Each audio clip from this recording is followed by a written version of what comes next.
എന്താണെന്നറിയില്ല, കണ്ണുകൾ നിറഞ്ഞു പോകുന്നു.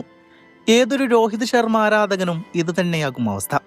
ഇത്രയും സ്പെഷ്യലായ മറ്റൊരു ദിവസം ഈ അടുത്തൊന്നും ഉണ്ടായിട്ടില്ല. അത് ആരാധകനും രോഹിത് ശർമ്മക്കും അങ്ങനെ തന്നെയാണ്. ഈ ഒരു സെഞ്ചുറി അല്പം പേഴ്സണൽ തന്നെയായിരിക്കും. ഒരു 20 ദിവസങ്ങൾക്ക് മുമ്പ് അത്രയും വലിയ അനീതിയാണ് രോഹിത് നേരിട്ടത്. ക്യാപ്റ്റനായി കളിച്ച കഴിഞ്ഞ 2 ICC ടൂർണമെന്റുകളും ഇന്ത്യക്ക് നേടിക്കൊടുത്തു. ഈ വരുന്ന ഓസ്ട്രേലിയൻ സീരീസ് മര്യാദക്ക് കളിച്ചില്ലെങ്കിൽ വിരമിച്ച് പോകേണ്ടി വരുമെന്നുള്ള തരത്തിലുള്ള ഭീഷണികളായിരുന്നു അയാൾ നേരിട്ടത്. ഫിറ്റ്നസിനെ കുറിച്ചുള്ള കളിയാക്കലുകൾ. എന്നാൽ എല്ലാത്തിനും അക്കമിട്ട് ഉത്തരം കൊടുത്തിരിക്കുകയാണ് രോഹിത് ശർമ്മ ഈ സീരീസിൽ. തൻ്റെ 38-ാം വയസ്സിൽ 11 കിലോ ഭാരം കുറക്കുക, തൻ്റെ പീക്ക് ഫോമിനെ ഓർമ്മിപ്പിക്കും വിധം ബാറ്റ് ചെയ്യുക. ഇന്നിംഗ്സ് തുടങ്ങും മുതൽക്കേ അത്രത്തോളം കോൺഫിഡൻ്റ് ആയ രോഹിതിനെയാണ് നമ്മൾ കണ്ടത്. മിഡിൽ ചെയ്ത ക്ലാസിക് ഷോട്ടുകളുമായി നിറഞ്ഞ് അയാൾ കളം നിറഞ്ഞു. ലെഗ് സ്പിൻ അയാളുടെ വീക്ക്നെസ് ആണെന്ന് പണ്ടൊരു പറച്ചിലുണ്ടായിരുന്നു. എന്നാൽ ആദം സാംബയെ അടിച്ച ആ സിക്സുകൾ അത് ശരിയല്ലായിരുന്നുവെന്ന് ഉറപ്പിച്ചു പറയും. അതിലെ ആദ്യത്തെ ഇൻസൈഡ് ഔട്ട് ഷോട്ടൊക്കെ എന്തൊരു ഭംഗിയായിരുന്നു.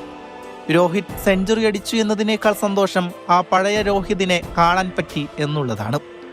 ആവശ്യമില്ലാത്ത ഷോട്ടുകൾ കളിക്കാതെ കൃത്യമായ ഇടവേളകളിൽ റൺ റേറ്റ് ഉയർത്തുന്ന ആ പഴയ രോഹിത് ആരാധകർ ഏറെ ആഗ്രഹിച്ച രോഹിത് വേർഷൻ. അയാൾ കളിച്ച ഓരോ സിപ്പുകളും ഡൈവുകളും അത്രത്തോളം മനോഹരമായിരുന്നു. ഇനി ഒന്നേ പറയാനുള്ളൂ, വിരമിക്കൽ വർത്താനം ഇനി ഒരുത്തനും പറഞ്ഞേക്കരുത്. ഇന്ന് ഇന്ത്യയുടെ ടോപ്പ് ബാറ്ററാണ് അയാൾ. അവസാനമായി ഒന്നേ പറയാനുള്ളൂ, രോഹിത് ഇനിയും തുടരും. 2013 മുതൽ നമ്മൾ കണ്ടുവന്നൊരു രോഹിത് ശർമ്മയുണ്ടായിരുന്നു. ഇടയ്ക്ക് വെച്ച് എവിടെയോ നഷ്ടപ്പെട്ടു പോയ പതിയെ തുടങ്ങി പിച്ചും കണ്ടീഷനും മനസ്സിലാക്കി വിക്കറ്റ് നഷ്ടപ്പെടുത്താതെ ബിഗ് ഷോട്ടുകൾ കളിക്കാതെ പ്രോപ്പർ ഷോട്ടുകളിലൂടെ കളം പിടിച്ച് പതിയെ കത്തിക്കേറി വലിയ ഇന്നിംഗ്സ് കളിക്കുന്ന ഒരേയൊരു രോഹിത് ശർമ്മ.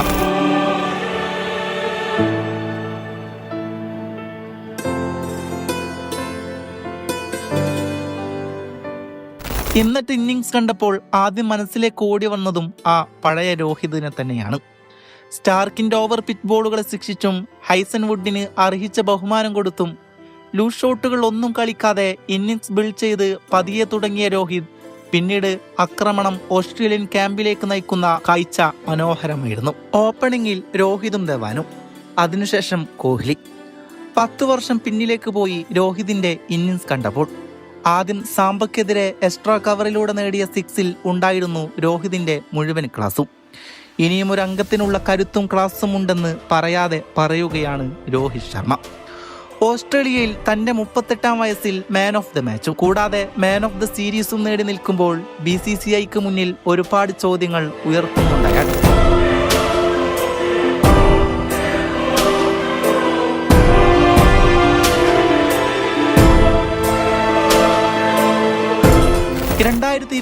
ലോകകപ്പൊക്കെ ഒരുപാട് ദൂരെയായതുകൊണ്ട് അവിടെ എത്താനുള്ള സാധ്യത കുറവായിരിക്കുമ്പോഴും രോഹിത് ശർമ്മ കാണിക്കുന്ന കമ്മിറ്റ്മെന്റ് ശ്രദ്ധേയമാണ്.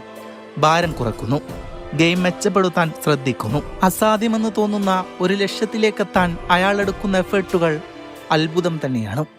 ഏകദിന ലോകകപ്പ് എന്ന സ്വപ്നം നേടിയെടുക്കാനുള്ള പാഷൻ, ഹാർഡ് വർക്ക്, കമ്മിറ്റ്മെന്റ് എല്ലാം അവിടെയുണ്ട്. സിഡ്നി സാക്ഷ്യം വഹിക്കുന്നതൊരു മാസ്റ്റർ ക്ലാസ്സിനാണ്. രോഹിത് ശർമ്മ അസാധ്യമായ നിയന്ത്രണത്തോടെ റൺ ചേസ് ഏറ്റെടുക്കുന്ന മനോഹരമായ കാഴ്ച.